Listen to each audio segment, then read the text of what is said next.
Welcome in the नाश्ता Bharat friends. अर्धचंद्र आपका स्वागत कर रहा है। हम यहाँ घर में थे तो बहुत सारी पुरानी किताबें मेरे बचपन वगैरह की पढ़ी हुई हैं, तो हमने आज मन किया एक किताब पढ़ने का। मुंशी प्रेमचंद जी का उपन्यास वरदान, तो उसे मैं पढ़ रहा हूँ। तो ये है वरदान का पहला भाग। ये हमारे पास किताब है, देखिए, ये देखिए वरदान। नारी मन में छिपे पावन प्रेम की अलौकिक प्रस्तुति।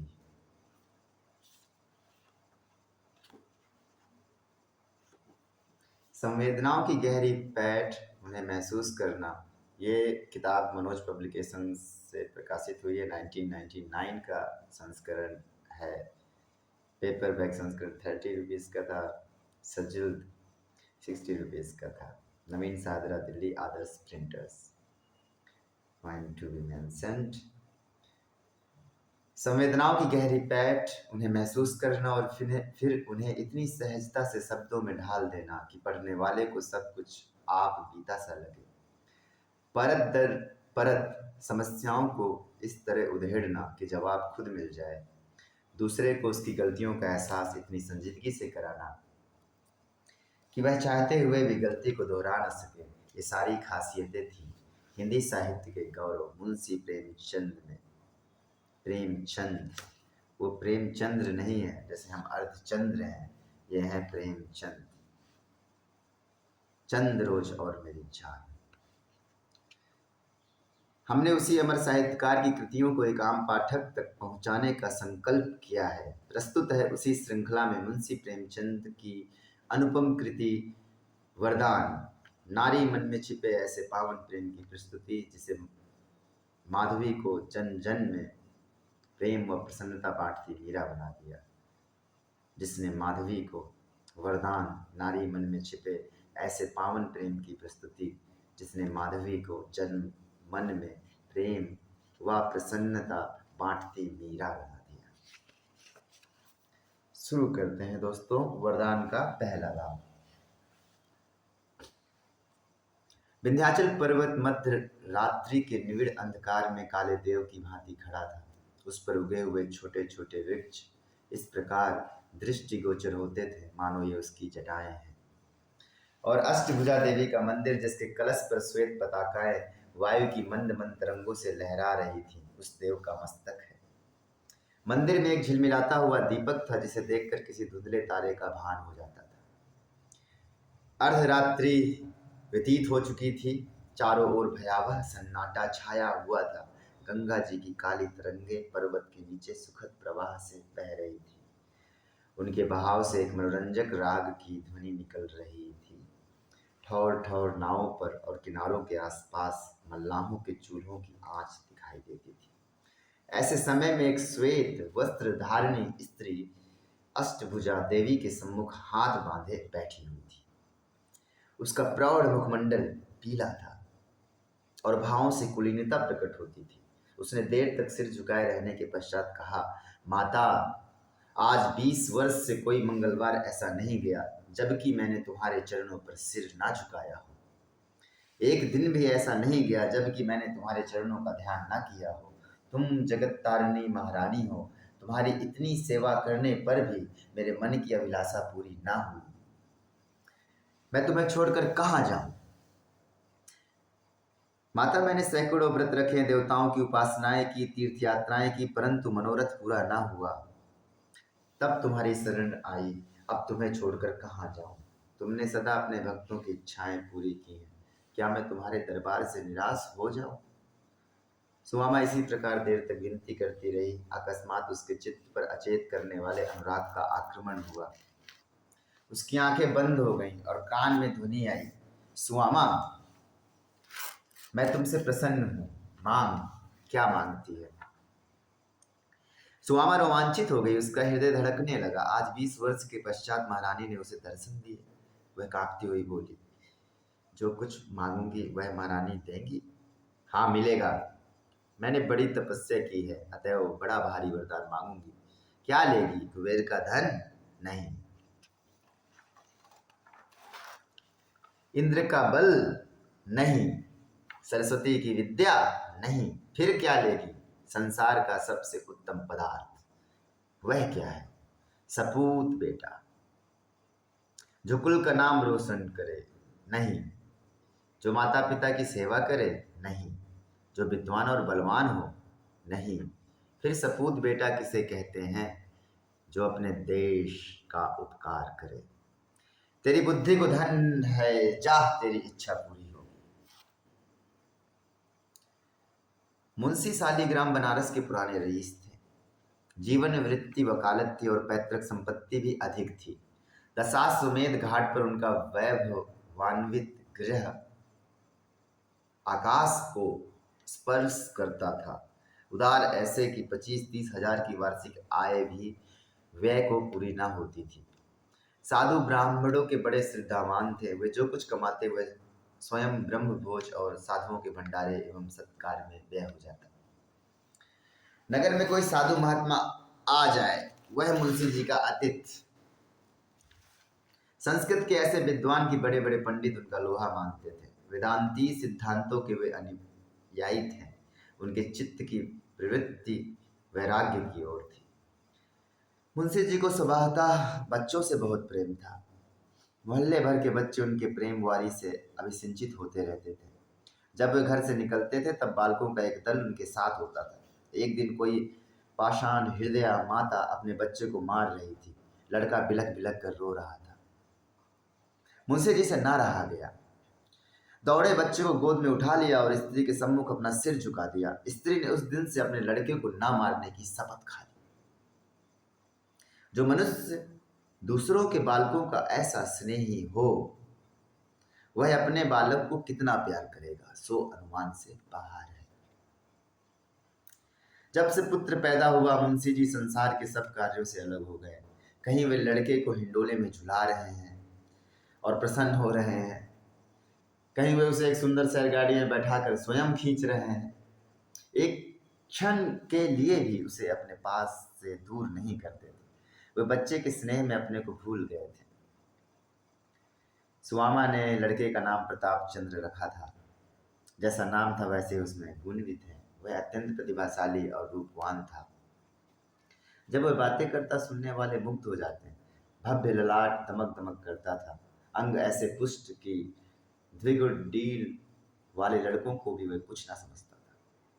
इस अल्प आयु में ही उसका मुखमंडल ऐसा दिव्य और ज्ञानमय था कि यदि वह अचानक किसी अपरिचित मनुष्य के सामने आकर खड़ा हो जाता तो वह विस्मय से ताकने लगता था। इस प्रकार हंसते खेलते 6 वर्ष व्यतीत हो गए। आनंद के दिन पवन की भांति संग से निकल जाते हैं और पता भी नहीं चलता है। वे दुर्भाग्य के दिन और विपत्ति की रातें हैं जो काटे नहीं करती। प्रताप को पैदा हुए अभी कितने दिन हो गए। बधाई की मनोहारिणी ध्वनि कानों में गूंज रही थी कि 6ठी वर्षगांठ आ पहुंची। 6ठे वर्ष का अंत दुर्दिनों का श्री गणेश था। मुंशी सालीग्राम का सांसारिक संबंध केवल दिखावटी था। वह निष्काम और निस्संबंध जीवन व्यतीत करते थे। यदि प्रकृति में वे सामान्य संसारी मनुष्यों की भांति के क्लेशों से क्लेशित और सुखों से हर्षित दृष्टिगोचर होते थे, तथापि उनका मन सर्वथा उस महान और आनंदपूर्ण शांति का सुख भोग करता था जिस पर दुख के झोंकों और सुख की थपकियों का कोई प्रभाव नहीं पड़ता है। माघ का महीना था। प्रयाग में कुंभ का मेला लगा हुआ था। रेलगाड़ियों में यात्री रुई की भांति भर भर कर प्रयाग पहुंचाए जाते थे। 80-80 बरस के वृद्ध, जिनके लिए वर्षों से उठना कठिन हो रहा था, लंगड़ाते लाठियां टेकते बंजरे तय करके प्रयागराज को जा रहे थे। बड़े बड़े साधु महात्मा, जिनके दर्शनों की इच्छा लोगों को हिमालय की अंधेरी गुफाओं में खींच ले जाती थी, उस समय गंगा जी की पवित्र तरंगों से गले मिलने के लिए आए हुए थे। मुंशी सालीग्राम का भी मन ललचाया। सुमामा से बोले, कल स्नान है। सुमामा, ऐसे मेले से मेरा जी घबराता है। मुंशी जी, मेरा जी तो नहीं मानता। जब से सुना कि स्वामी परमानंद जी आए हैं तब से उनके दर्शन के लिए चित्त उद्विग्न हो रहा है। सुमामा पहले तो उनके जाने पर सहमत न हुई, पर जब देखा कि यह रोके ना रुकेंगे तब विवश होकर मान गई। उसी दिन मुंशी जी 11 बजे रात को प्रयागराज चले गए। चलते समय उन्होंने प्रताप के मुख का चुंबन किया और स्त्री को प्रेम से गले लगा लिया।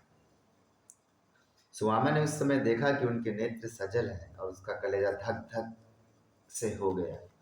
जैसे चैत्र मास में काली घटाओं को देखकर कृषक का हृदय कांपने लगता है, उसी भांति मुंशी जी के नेत्रों को अश्रुपूर्ण देखकर सुवामा कंपित हुई।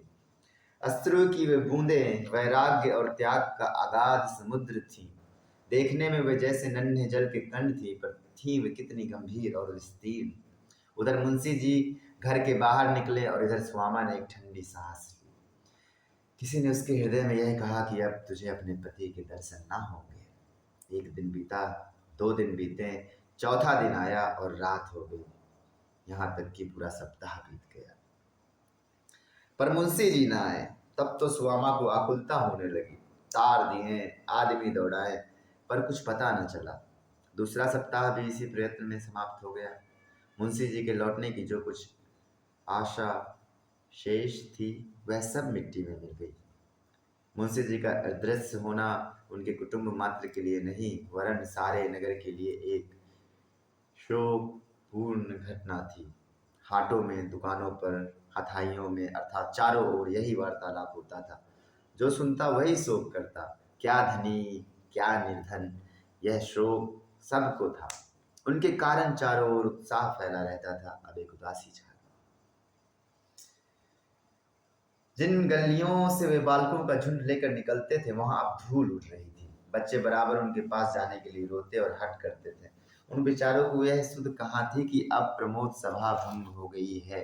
उनकी माताएं आंचल से मुख ढांप ढांप कर रोती, मानो उनका सगा प्रेमी मर गया है। वैसे तो मुंशी जी के गुप्त हो जाने का रोना सभी रोते, परंतु सबसे गाढ़े आंसू उन आढ़तियों और महाजनों के नेत्रों से गिरते थे जिनके लेन देन का लेखा भी नहीं हुआ था। उन्होंने 10-12 दिन जैसे तैसे करके काटे, पश्चात एक एक करके लेखा के पत्र दिखाने लगे। किसी ब्रह्म भोज में 100 रुपए का घी आया है और मूल्य नहीं दिया गया, कहीं से 200 का मैदा आया हुआ है, बजाज का सहस्त्रों का लेखा है, मंदिर बनवाते समय एक महाजन से 20 सहस्त्र ऋण लिया था, वह अभी वैसे ही पड़ा हुआ है। लेखा की तो यह दशा थी। सामग्री की यह दशा। एक उत्तम ग्रह और तत्संबंधी सामग्रियों के अतिरिक्त कोई वस्तु ना थी जिससे कोई बड़ी रकम खड़ी हो सके। भू संपत्ति बेचने के अतिरिक्त अन्य कोई उपाय ना था जिससे धन प्राप्ति करके ऋण चुकाया जाए। हाँ, ऋण चुकाया जाए। बेचारी सुवामा का सिर नीचा किए हुए चटाई पर बेचारी सुवामा सिर नीचा किए हुए चटाई पर बैठी थी और प्रताप चंद्र अपने लकड़ी के घोड़े पर सवार आंगन में टक टक कर रहा था कि पंडित मोटेराम शास्त्री, जो कुल के पुरोहित थे, मुस्कुराते हुए भीतर आए। उन्हें प्रसन्न देखकर निराश सुवामा चौंक कर उठ बैठी कि शायद यह कोई शुभ समाचार लाए हैं। उनके लिए आसन बिछा दिया और आशा भरी दृष्टि से देखने लगी। पंडित जी आसन पर बैठे और सूंघनी सूंघते हुए बोले, तुमने महाजनों का लेखा देखा? सुवामा ने निराशापूर्ण शब्दों में कहा, हाँ देखा तो। रकम बड़ी गहरी है। मुंशी जी ने आगा पीछा कुछ न सोचा, अपने यहाँ कुछ हिसाब किताब न रखा। सुवामा, हाँ अब तो यह रकम बहुत गहरी है, नहीं तो इतने रुपए क्या एक एक भोज में उठ गए हैं। सब दिन समान नहीं बीतते। सुवामा, अब जो ईश्वर करेगा सो होगा, मैं क्या कर सकती हूँ। हाँ, ईश्वर की इच्छा तो मूल ही है, मगर तुमने भी कुछ सोचा है? हाँ, गांव बेच डालूंगी। राम राम, यह क्या कहती हो? भूमि बिक गई तो फिर बात क्या रह जाएगी? सुवामा, इसके सिवाय अब अन्य उपाय नहीं है। भला पृथ्वी हाथ से निकल गई तो तुम लोगों का जीवन निर्वाह कैसे होगा? हमारा ईश्वर मालिक है, वही बेड़ा पार करेगा। यह तो बड़े अफसोस की बात होगी कि ऐसे उपकारी पुरुष के लड़के बाले दुख भोगे। सुवामा, ईश्वर की यही इच्छा है तो किसी का क्या बस। भला मैं एक युक्ति बता दूं कि सांप भी मर जाए और लाठी भी ना टूटे? हाँ बतलाइए, बड़ा उपकार होगा। पहले तो एक दरख्वास्त लिखवा कर कलेक्टर साहब को दे दो कि माल गुजारी माफ की जाए, बाकी रुपए का बंदोबस्त हमारे ऊपर छोड़ दो। हम जो चाहेंगे करेंगे, परंतु इलाके पर आंच ना आने पाएगी। सुआमा कुछ प्रकट भी तो हो, इतने रुपए कहाँ से लाएंगे?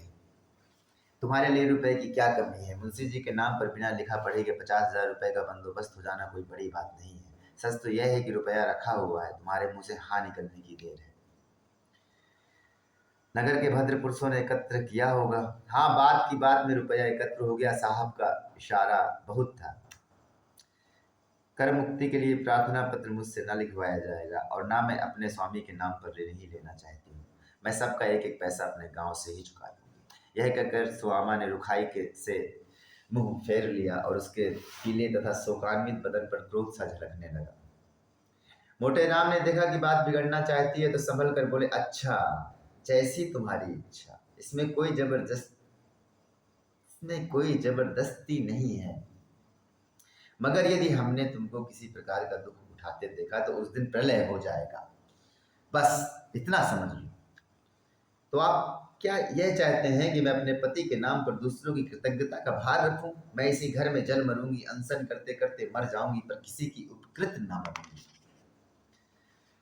मोटे राम, छी छी, तुम्हारे ऊपर निहोरा कौन कर सकता है? कैसी बात मुख से निकालती हो? ऋण लेने में कोई लाज नहीं है। कौन रईस है जिस पर लाख 2 लाख का ऋण ना हो? और अपने तो सुआमा, मुझे विश्वास नहीं होता कि इस ऋण में निहोरा नहीं है। सुआमा, तुम्हारी बुद्धि कहाँ गई? भला सब प्रकार के दुख उठा लोगी क्या, पर क्या तुम्हें इस बालक पर दया नहीं आती? प्रताप चंद्र पर? मोटे राम की यह चोट बहुत कड़ी लगी। सुआमा सजल नैना हो गई। उसने पुत्र की ओर करुणा भरी दृष्टि से देखा। इस बच्चे के लिए मैंने कौन कौन सी तपस्या नहीं की। क्या उसके भाग्य में दुख ही बदा है? जो अमोला जलवायु के प्रखर झोंकों से बचाया जाता था, जिस पर सूर्य की प्रचंड किरणें न पड़ने पाती थी, जो स्नेह सुधा से अभिसिंचित रहता था, क्या वह आज इस जलती हुई धूप और इस आग की लपट में मुरझाएगा? सुआमा कई मिनट तक इसी चिंता में बैठी रही। मोटे राम मन ही मन प्रसन्न हो रहे थे कि अब सफलीभूत हुआ। इतने में सुआमा ने सिर उठाकर कहा, जिसके पिता ने लाखों को जिलाया खिलाया वह दूसरों का आश्रित नहीं बन सकता। यदि पिता का धर्म उसका सहायक होगा तो स्वयं 10 को खिलाकर खाएगा। लड़के को बुलाते हुए, बेटा तनिक यहाँ हो, कल से तुम्हारी मिठाई दूध घी सब बंद हो जाएंगे, रोगे तो नहीं? यह कर उसने बेटे को प्यार से गोद में बैठा लिया और उसके गुलाबी गालों का पसीना पोंछकर चुंबन कर लिया।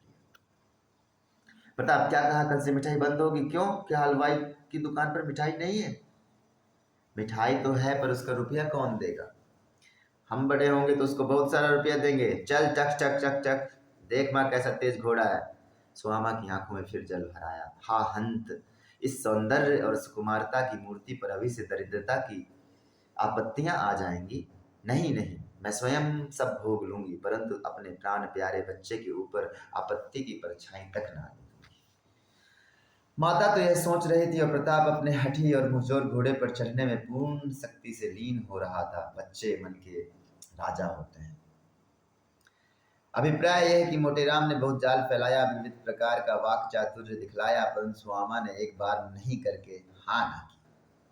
उसकी इस आत्मरक्षा का समाचार जिसने सुना, धन्य धन्य कहा। लोगों के हृदय में उसकी प्रतिष्ठा दूनी हो गई। उसने वही किया जो ऐसे संतोषपूर्ण और उदार हृदय मनुष्य की स्त्री को करना उचित था। इसके 15वें दिन इलाका नीलाम पर चढ़ा। 50 सहस्त्र रुपए प्राप्त हुए। कुल ऋण चुका दिया गया। घर का अनावश्यक सामान बेच दिया गया। मकान में भी सुआमा ने भीतर से ऊंची ऊंची दीवारें खिंचवा कर 2 अलग अलग खंड कर दिए। एक में आप रहने लगी और दूसरा भाड़े पर उठा दिया। मुंशी सजीवन लाल, जिन्होंने सुआमा का घर भाड़े पर लिया था, बड़े विचारशील मनुष्य थे। पहले एक प्रतिष्ठित पद पर नियुक्त थे, किंतु अपनी स्वतंत्र इच्छा के कारण अफसरों को प्रसन्न न रख सके, यहाँ तक कि उनकी रुष्टता से विवश होकर इस्तीफा ही दे दिया। नौकरी के समय में कुछ पूंजी एकत्र कर ली थी, इसलिए नौकरी छोड़ते ही वे ठेकेदारी की ओर प्रवृत्त हो गए और उन्होंने परिश्रम द्वारा अल्पकाल ही में अच्छी संपत्ति बना ली। इस समय उनकी आय 400-500 मासिक से कम ना थी। उन्होंने कुछ ऐसी अनुभवशालिनी बुद्धि पाई थी कि जिस कार्य में हाथ डालते उसमें लाभ छोड़ हानि ना होती थी। मुंशी सजीवन लाल का कुटुंब बड़ा ना था, संतानें तो ईश्वर ने कई दी, पर इस समय माता पिता की नैनों की पुतली केवल एक पुत्री ही थी। उसका नाम वृज रानी था। वही दंपति का जीवनाश्रय थी। प्रताप चंद्र और ब्रिज रानी में पहले ही दिन से मैत्री आरंभ हो गई। आध घंटे में दोनों चिड़िया की भांति चहकने लगे। विरजन ने अपनी गुड़िया खिलौने और बाजे दिखाए, प्रताप चंद्र ने अपनी किताबें, लेखनी और चित्र दिखाए। विरजन की माता सुशीला ने प्रताप चंद्र को गोद में ले लिया और प्यार किया। उस दिन से वह नित्य संध्या को आता और दोनों साथ साथ खेलते। ऐसा प्रतीत होता था कि दोनों भाई बहन हैं। सुशीला दोनों बालकों को गोद में बैठाती और प्यार करती। घंटों टकटकी लगाए दोनों बालकों को देखा करती। विरजन भी कभी कभी प्रताप के घर जाती। विपत्ति की मारी स्वामा उसे देखकर अपना दुख भूल जाती, छाती से लगा लेती और उसकी भोली भाली बातें सुनकर अपना मन बहलाती। एक दिन मुंशी संजीवन लाल बाहर से आए तो क्या देखते हैं कि प्रताप और विरजन दोनों दफ्तर में कुर्सियों पर बैठे हैं। प्रताप कोई पुस्तक पढ़ रहा है और विरजन ध्यान लगाए सुन रही है। दोनों ने ज्यों ही मुंशी जी को देखा उठ खड़े हो गए। विरजन तो दौड़कर पिता की गोद में जा बैठी और प्रताप सिर नीचा करके एक और खड़ा हो गया। कैसा गुणवान बालक था। आयु अभी 8 वर्ष से अधिक न थी, परंतु लक्षण से भावी प्रतिभा झलक रही थी। दिव्य मुखमंडल, पतले पतले लाल लाल अधर, तीव्र चितवन, काले काले भ्रमर के समान बाल, उस पर स्वच्छ कपड़े। मुंशी जी ने कहा, यहाँ आओ प्रताप। प्रताप धीरे धीरे कुछ हिचकिचाता सकुचाता समीप गया। मुंशी जी ने पितृवत प्रेम से उसे गोद में बैठा लिया और पूछा, तुम अभी कौन सी किताब पढ़ रहे थे? प्रताप बोलने ही को था कि विरजन बोल उठी, बाबा अच्छी अच्छी कहानियां थी। क्यों बाबा, क्या पहले चिड़िया भी हमारी भांति बोला करती थी? मुंशी जी मुस्कुराकर बोले, हाँ वे खूब बोलती थी। अभी उनके मुंह से पूरी बात भी न निकलने पाई थी कि प्रताप, जिसका संकोच अब गायब हो चला था, बोला, नहीं विरजन, तुम्हें भुलाते हैं, ये कहानियां बनाई हुई हैं। मुंशी जी इस निर्भीकता पूर्ण खंडन पर खूब हंसे। अब तो प्रताप तोते की भांति चहकने लगा। स्कूल इतना बड़ा है कि नगर भर के लोग उसमें बैठ जाएं। दीवारें इतनी ऊंची हैं जैसे ताड़। बलदेव प्रसाद ने जो गेंद में हिट लगाई तो वह आकाश में चली गई। बड़े मास्टर साहब की मेज पर हरी हरी बनात बिछी हुई है, उस पर फूलों से भरे गिलास रखे हैं। गंगा जी का पानी नीला है, ऐसे जोर से बहता है कि बीच में पहाड़ भी हो तो बह जाए। वहाँ एक साधु बाबा है, रेल दौड़ती है सन सन, उसका इंजन बोलता है झक झक, इंजन में भाप होती है, उसी के जोर से गाड़ी चलती है। गाड़ी के साथ पेड़ भी दौड़ते दिखाई देते हैं। इस भांति कितनी ही बातें प्रताप ने अपनी भोली भाली बोली में कही। विरजन चित्र की भांति चुपचाप बैठी सुन रही थी। रेल पर भी वह 2-3 बार सवार हुई थी, परंतु उसे आज तक यह ज्ञात न था कि उसे किसने बनाया और वह क्यों कर चलती है।